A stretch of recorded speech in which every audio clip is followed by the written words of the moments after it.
असल में क्या होता है कि आपके यहाँ कोई बड़ा व्यक्ति जब भी आता है तो आप उसके स्वागत में तमाम चीज़ें रखते हैं। काजू, किशमिश, दाख, चिरौंजी, केला, फल सेव रखते कि नहीं? अच्छा, और जब बड़ा आदमी आता है भाई साहब, आप उसको देखो ध्यान से कि बड़ा आदमी एक पीस उठाएगा मुश्किल से। काजू की प्लेट भरी रखी है, किशमिश की भरी रखी है, केला रखे हैं, सेव रखे हैं। नेताजी ने केवल एक काजू का पीस उठाया और प्लेट पूरी साफ है। तो प्लेट जाती कहां है? कि नेता के स्वागत में फूल रखे, फल, दाख, चिरौंजी की प्लेट सजी है। कि नेता के स्वागत में फूल रखे, फल, दाख, चिरौंजी की प्लेट सजी है। वो नेता ने पीस दो पीस उठाए, इन्होंने उठाए के जेब। ऐसा होता है कि नहीं? कि नेता के स्वागत में फूल रखे, फल, दाख, चिरौंजी की प्लेट सजी है। नेता ने पीस दो पीस उठाए, इन्होंने उठाए के जेब भरी है। और रात सुलाएं जगाएं सवेरे पे नेतन की चमचाई करी है। और नेता बबूल से नीम कहें तो ये दोर कहें कि निबोरी लगी है। नेता बबूल से नीम कहे तो ये दोर कहे कि निबोरी लगी है। अच्छा, कुछ लोग जो नेता के साथ में रहते हैं उनका एक उद्देश्य होता है, लिमिटेड उद्देश्य होता है। उनका उद्देश्य क्या है आप ये देख लीजिए। और वो करते क्या है कि दौर से दूर के पांव छुए, दौर से दौर के पांव छुए और ऊल के माला पहनाए रहे हैं। नेता की जय हो वे, नेता की जय हो वे, ऐसे वे नारे लगाए रहे हैं। वाह। और पर्चे बटाए वे, बैनर टंगाए वे, हाथ में झंडा उठाए रहे हैं। और नेता के संग में फोटो खिंचे, बस ऐसी जुगाड़ लगाए रहे हैं। वाह वाह वाह वाह। अच्छा भाई साहब, नेताजी के साथ में रहने के फायदे अनंत हैं। क्या रहता है कि जो बड़ा व्यक्ति होता है उसके पास में रोज चिट्ठी आती है। लग कुछ ठेकेदार साहब है, इनके पास में कोई भी सारा खाली नहीं जाती जिसमें इनके पास में चिट्ठी ना आए। 10-10, 20-20। अब हम एक दिन इनके बैठे थे, इनके पास में चिट्ठी आई। इन्होंने कहा निराला जी एक नौता आया है रोहिरे का, आप चलोगे क्या? अब हमने कहा ठेकेदार हैं और कभी सम्मेलन भी करवाते हैं तो इनसे बुराई क्यों ले लें। अब चिट्ठी हमारी तो थी नहीं, चिट्ठी नेताजी की थी। हमें फायदा क्या मिला कि नेता के संग में रोज रहो का जो हानि नहीं पहचान बढ़ेगी। नेता के संग में रोज रहो का जो हानि नहीं पहचान बढ़ेगी। रम्मू पे धम्मू पे गुट्टे पे अप्पू पे पप्पू पे धौंस जमेगी। वाह वाह। कि नेता के संग में रोज रहो का जो हानि नहीं पहचान बढ़ेगी। उट्टे पे गुट्टे पे रम्मू पे धम्मू पे अप्पू पे गप्पू पे धौंस जमेगी। और भोरई से द्वारे पे जाए डटो और कार में बैठो तो बात बनेगी। चिट्ठी मिले ना मिले पर खावे को रोजाना पात मिलेगी। वाह। चिट्ठी मिले ना मिले पर खावे को रोजाना पात मिलेगी। दोस्तों, कविता तो हमारे जो कवि बैठे हैं, ये कवि एक रात पूरी निकाल सकता है, लेकिन समय की प्रतिबद्धता भी है। सुबह से वो सब कुछ देखना है। मैं एक छोटी सी कविता, और कहा जाता है कि तात जनक तनिया या सोई धनुष यज्ञ के कारण हुई। भाई साहब, अच्छी वाली कविता तो अब सुना रहे थे, आप उठने लगे। अच्छा, लोक हो गया। आज का ये जो कार्यक्रम है श्रीमद् भागवत कथा का जो पूरा क्रम चल रहा है, मैं बड़े स्पष्टवादी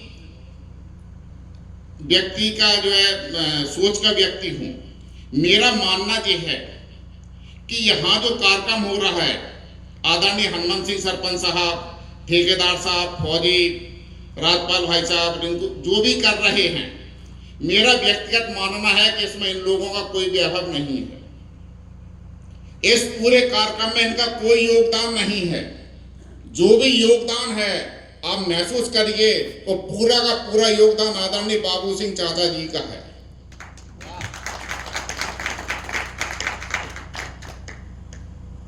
पिता बाढ़े पूत पिता के धर्मा, पुत्र जो बढ़ता है वो पिता के धर्म से बढ़ता है। कल के दिन जब इनकी संतान आगे बढ़ेगी तब हम कहेंगे कि इन लोगों का योगदान है। मैं पिता के ऊपर एक कविता पढ़ना चाहता हूं, आप लोगों का ध्यान चाहूंगा मैं कि वो चाहे सूक्ष्म हो स्थूल हो, दो स्वरूप होते हैं व्यक्ति के। एक सूक्ष्म स्वरूप होता है जिसमें आदरणीय बाबू चाचा जी हैं, एक दूसरा स्थूल शरीर होता है जिसमें उनकी संतान है। यानी हम जो सामने जीवित हैं जो स्थूल शरीर है, और हमारे जो पूर्वज हैं जो मृत हो गए वो सूक्ष्म शरीर होता है। कि वो चाहे सूक्ष्म हो स्थूल हो, विश्वास होता है पिता के रूप में ईश्वर हमारे पास होता है। वो चाहे सूक्ष्म हो स्थूल हो, विश्वास होता है पिता के रूप में ईश्वर हमारे पास होता है। हमेशा मौन रहकर भी बहुत कुछ बोलने वाले, हमेशा हमेशा मौन रहकर भी बहुत कुछ बोलने वाले, घरौंदे के लिए एक एक तिनका जोड़ने वाले, दुआओं का खजाना है ये माला माल होते हैं। खुले में हैं सभी बच्चे पिता त्रिपाल होते हैं। वाह वाह वाह वाह। दुआओं का खजाना है ये माला माल होते हैं। खुले में हैं सभी बच्चे पिता त्रिपाल होते हैं। पिता खुश हैं तो फिर घर में खुशी का वास होता है। पिता के रूप में ईश्वर हमारे पास होता है। वाह वाह वाह। पिता के रूप में ईश्वर हमारे पास होता है। यही तो स्वर्ग है, सुख है सदा सोचा अकेले में। महसूस कीजिए कि जब हम अपने बच्चे को अपने कंधे पर रखते हैं तब हमको कितना सुख होता है। तो इतना ही सुख हमारे पिताजी को भी मिलता होगा जब उन्होंने मुझे कंधे पर रखा, आप सब लोगों को कंधे पर रखा। कि यही तो स्वर्ग है, सुख है सदा सोचा अकेले में। पिता कंधे पर बैठा करके ले जाते थे मेले में। वही एक प्रश्न 20 बार पूछा था पिताजी से। वही एक प्रश्न 20 बार पूछा था पिताजी से। न झुंझलाए न चिल्लाए, बताया खूब राजी से। सुबह घर से निकलते शाम को वो लौट आते। सुबह घर से निकलते, पिता कमाने के लिए निकलता है, सुबह शाम को घर आ जाता है वापस। कि सुबह घर से निकलते शाम को वो लौट आते हैं। खुशी की थैलियों में कुछ न कुछ सामान लाते हैं। एक जो पंक्ति आएगी उस पर आप ध्यान दीजिए कि सुबह घर से निकलते शाम को वो लौट आते हैं। खुशी की थैलियों में कुछ न कुछ सामान लाते हैं। कहां से लाए ये एहसास भी होने नहीं देते। पिताजी भूख से संतान को रोने नहीं देते। वाह वाह वाह वाह। कहा जाता है कि 10 बच्चों को पालता एक अकेला बाप। 10 बच्चों को पालता एक अकेला बाप, वो 10 बच्चों से ना पले एक अकेला बाप। कि सुबह घर से निकलते शाम को वो लौट आते हैं। खुशी की थैलियों में कुछ न कुछ सामान लाते हैं। कहां से लाए ये एहसास भी होने नहीं देते। पिताजी भूख से संतान को रोने नहीं देते। और पिता भूगोल है सबका। पुत्र के चेहरे पर पिता का चेहरा जो है छिपा रहता है।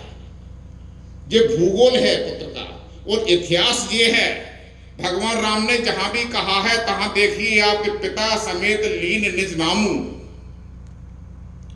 कोई व्यक्ति कितना भी बड़ा हो जाए, अगर उसके पिता का पता मालूम नहीं है तो समझो उसकी समाज में क्या स्थिति होती है। कि पिता भूगोल है सबका। पिता भूगोल है सबका। पिता इतिहास होता है। पिता के रूप में ईश्वर हमारे पास होता है। पिता के रूप में ईश्वर हमारे पास होता है, पास होता है। बहुत बहुत धन्यवाद, बहुत बहुत आभार।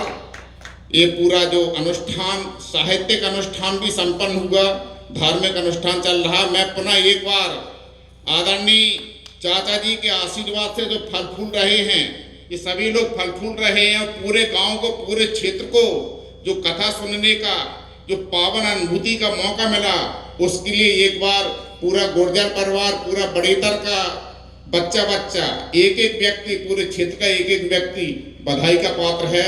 मैं धन्यवाद देता हूँ। बहुत बहुत नमस्कार।